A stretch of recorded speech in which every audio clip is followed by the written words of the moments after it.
নমস্কার বন্ধুরা, কেমন আছেন সবাই? আমি মধুমিতা। ওয়েলকাম টু মধুমিতা রান্নাঘর।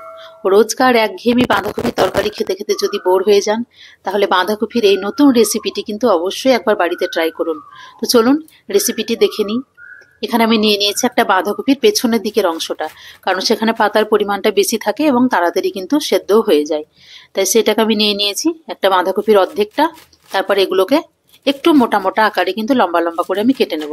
আপনারা চাইলে কিন্তু স্কোয়ার শেপে কেটে নিতে পারেন, তবে খুব বেশি নরম করবেন না, কারণ এটা একটু মোটা মোটা করে কাটাটাই ঠিক হবে।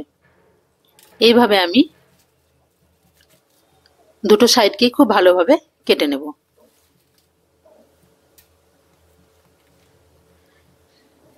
এই রান্নাটি হয়ে যায় খুব চটপট এবং মশলাও খুব বেশি লাগে না, এবং একঘেয়েমি বাঁধাকপি আমরা প্রত্যেকদিন যেভাবে রান্না করে খাই তার থেকে কিন্তু একদম একটু অন্যরকম আলাদা।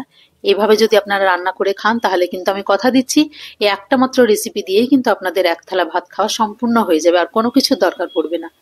এখানে আমি একটা কড়াইয়ের মধ্যে একটু জল গরম করতে দিয়েছি, জলটা ফুটে গেছে। এবার তার মধ্যে দিয়ে দিলাম আমি এখানে লবণ, খুব সামান্য পরিমাণে লবণ আর একটু হলুদ।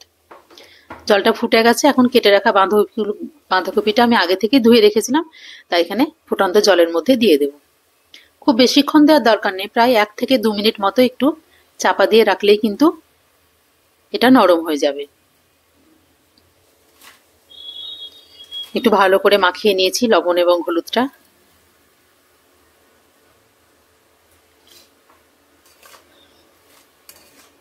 রান্না করতেও খুব কম সময় লাগে এবং খেতে একদম অন্যরকম হয়, এত টেস্টি হয়। একবার অবশ্যই বাড়িতে বানিয়ে আপনারা দেখবেন। এটাকে আমি 1 থেকে 2 মিনিটের মতো একটু ভাপ দিয়ে নিয়েছি। তারপর এটা আমার হয়ে গেছে। এবার এটাকে একটা থালায় নামিয়ে আমি ভালো করে জল ঝরাতে দেব। সম্পূর্ণ জল ঝরে ঠান্ডা হয়ে গেলে কিন্তু এইভাবে আমি একটু থালাতে ভালো করে হাত দিয়ে জলটা নিংড়ে নিয়ে একটা বাটির মধ্যে নিয়ে নেব।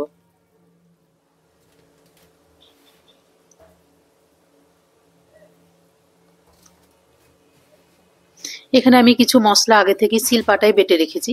আপনারা চাইলে মিক্সিতেও বেটে রাখবেন, কিন্তু খেয়াল রাখবেন যেন সেই মশলার মধ্যে জলের পরিমাণটা খুব কম থাকে। তাই আমি এগুলোকে সব মশলাগুলোকে কিন্তু শিলপাটার মধ্যেই বেটে নিয়েছি। এবার আমি একে একে মশলাগুলো মেশাতে থাকবো। এখানে আমি নিয়ে নিয়েছি চিনেবাদাম বা পিনাটস পেস্ট, দিয়ে দিয়েছি 1 চামচ পরিমাণ।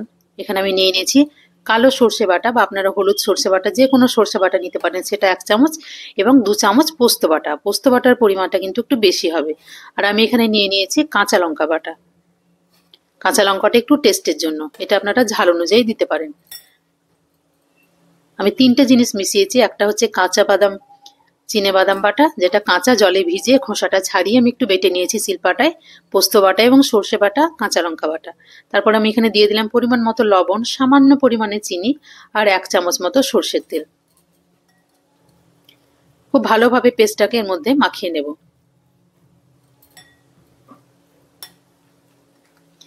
যেহেতু এটা আগে থেকে একটু ভাপানো আছে, তাই এই রেসিপিটা করতে আর বেশি সময় লাগবে না, প্রায় অর্ধেকটা হয়েই গেছে। এখানে আমি কালারের জন্য দিয়ে দিলাম একটু কাশ্মীরি লঙ্কা গুঁড়ো। এটা অপশনাল, আপনারা চাইলে না দিতেও পারেন। এখানে কাঁচা লঙ্কা বাটা দেওয়া আছে, সেটাতে কিন্তু একটা খুব সুন্দর ফ্লেভার নিয়ে আসবে। এটা আমার মাখা হয়ে গেছে। এদিকে একটা কড়াইয়ের মধ্যে আমি তেল গরম করতে দিয়েছি। বেশি তেলের দরকার নেই, 2 থেকে 3 চামচ পরিমাণ তেল দেওয়া আছে এখানে। তেলটা গরম হয়ে গেছে। এবার এর মধ্যে মাখিয়ে রেখেছিলাম যে বাঁধাকপি, সেটা কিন্তু দিয়ে দেবো। আমি কিন্তু এখানে কোনো রকম হলুদের ব্যবহার করিনি, আপনারা চাইলে কিন্তু একটু হলুদ গুঁড়োও দিতে পারেন।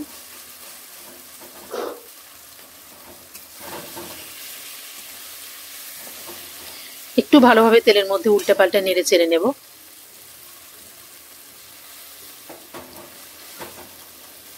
এবার এখানে আমি কিছু মটরশুঁটি নিয়ে নিয়েছি। এগুলো একদম ফ্রেশ, তাই আগে থেকে কোনো রকমভাবে আমি সেদ্ধ করিনি। আপনাদের কাছে আপনারা চাইলে কিন্তু আগে থেকে একটু ভাপিয়ে নিতে পারেন, কিন্তু এভাবে উপর থেকে দিয়ে মাখিয়ে নিলেও কিন্তু এটা খুব ভালোভাবে সেদ্ধ হয়ে যাবে। এবার মটরশুঁটিগুলো বাঁধাকপির সঙ্গে খুব ভালোভাবে মিশিয়ে নেব।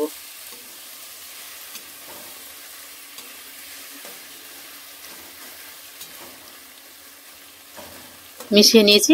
এখানে আমি খুব সামান্য পরিমাণে মশলা ধোয়া যে বাটি ধোয়া জল, সেই জলটা খুব সামান্য পরিমাণে এখানে মিশিয়ে দেব, তবে একদমই বেশি জল দেওয়া যাবে না। যেহেতু এখানে মটরশুঁটিটা একটু কাঁচা দিয়েছি, তাই তার জন্য আমি এখানে হাফ কাপ পরিমাণে জল এখানে দিয়ে দিয়েছি। এবার এটাকে 1 মিনিটের জন্য ঢাকা দিয়ে দেবো। 1 মিনিট পর খুলে কিন্তু এটাকে উল্টে দিতে হবে, কারণ এখানে বাদাম দেওয়া আছে, পোস্ত দেওয়া আছে, এগুলো কিন্তু কড়াইয়ের তলায় লেগে যেতে পারে। তাই 1 মিনিটের বেশি একদমই রাখা যাবে না। এটাকে একবার উল্টে দেব। তারপর এটাকে আবার 1 মিনিটের জন্য কিন্তু আমি ঢাকা দিয়ে দেবো।